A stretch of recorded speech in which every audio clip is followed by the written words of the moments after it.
I have some thoughts on the NBA MVP I would like to get off my chest. First, I got a caveat. I'm a Sixers fan. I want Joel Embiid to win the MVP. But I had to catch myself because I started having these thoughts. I started watching Nuggets games, literally nitpicking any kind of reason to discredit Jokic and the kind of stuff that he's doing right now for the Nuggets. And it's not just me. I don't like what this debate is doing to the NBA community as a whole. I was looking at, defensive highlights of Jokic, taking them out of context. I was overreacting to a couple of bad losses the Nuggets had when we need to care a lot less about the MVP. Here's why. Let's look at some of the other awards. So, for example, Coach of the Year. This basically goes to the team with the coach who's done better than expectations. It changes every single year. It's not like guys like Eric Spoelstra and Nick Nurse. It's not like they forgot how to coach. They're still great coaches. The expectations have just changed. Rookie of the Year. Rookie of the Year is not a projection on who's going to be the best player in their career, in their future. It's just who had the best, most impressive season that year. Another one, Defensive Player of the Year. It historically has a bias and favors big men and it underappreciates a lot of guards who have probably been deserving of that award. So why do we care so much about the MVP? So this is what the MVP is not. And this isn't my opinion. This is just based on history. It is not the best player in the NBA. Otherwise, it would have been going to Jordan and LeBron every single year.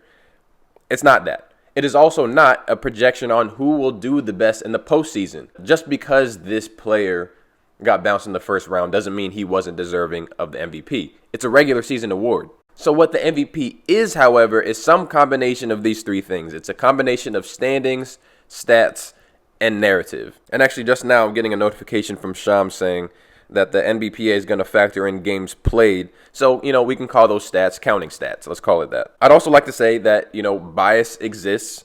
I'm obviously biased on this debate. Just like how a lot of the voters are biased as well, it would be foolish to assume that bias does not exist. However, I do want to dispel this notion that the bar for the MVP moves every single year because, like I said, it always comes down to some combination of stats, standings, and narrative. All MVP winners have at least two strong cases in those three categories, but they all have some combination of all three. When you look at players that have won it based on very strong narrative and stats, I think of a guy, most notably Russell Westbrook. This is probably the most rare. You would need a statistical anomaly like Russell Westbrook averaging a triple-double when no one else thought it would be possible. That's why he won the MVP despite being a 6 seed. This could probably happen again today if a player were to average 40. I think if a player would average 40 for a 5 seed, he should be considered for MVP. It's just that simple. Then some players win it when they have a stronger case in narrative and their standings. This is generally the best player on the best team argument that a lot of people want to default to. So I think of guys like Derrick Rose or Dirk Nowitzki. This player will usually end up winning when the league is void of some kind of statistical anomalies like a Westbrook or something.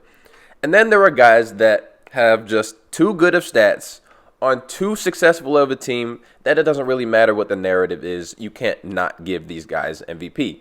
So I think of guys like LeBron, Harden, and this is probably Nikola Jokic the last 2 seasons and even this year. Jokic is averaging a triple-double for the number 1 seed. You don't need advanced statistics to look any deeper than that. That's probably that sentence alone is enough to win you an MVP. It's that impressive. What I have a problem with is players and fans seem to agree. We say it out loud. We agree that the regular season doesn't matter that much. It's all about the postseason, except for when it comes to the MVP, and this is what I have a problem with. Jerry West never won an MVP. He's the damn logo.